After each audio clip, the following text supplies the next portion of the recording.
Let's go back now to Capitol Hill, where our correspondent who's been covering the Democratic campaigns has a very prominent Democrat with him, Major Garrett. Hello, Britt. Senator Obama, I know from the campaign trail you often talk about good ideas, bad ideas, not necessarily having a partisan label. Was there any one thing you heard in the president's speech tonight that you liked or would continue if you were elected president? Well, I tell you what, I've given President Bush credit before that he has followed through on his commitments on AIDS. I think that's very important.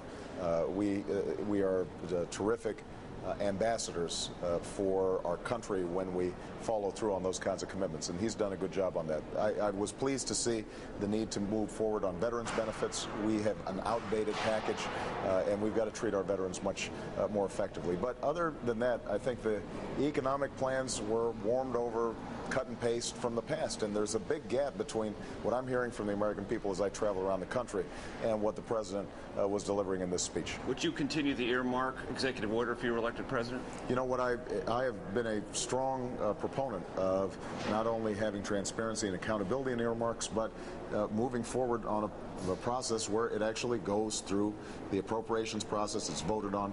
That's how we can set priorities. My attitude is, if you are a progressive Democrat, you have to be as interested in fiscal responsibility as any conservative, because we don't have enough money for all the things that I think people desperately need. Quickly on Iraq, he said the surge is successful. Yes or no? I think that the surge has reduced our violence in Iraq, and there's no doubt that that's as a consequence of the bravery and heroism of our soldiers. What we have not seen is the successful renegotiation between the Sunni, the Shia, and the Kurd that will stabilize the country over the long term. I don't think that's going to happen so long as we have an occupation there. We have to go. Senator Obama, thanks very much for your time. Thank you so much. Britt, quickly back to you from Major, Capitol Hill. thank you. Coming up.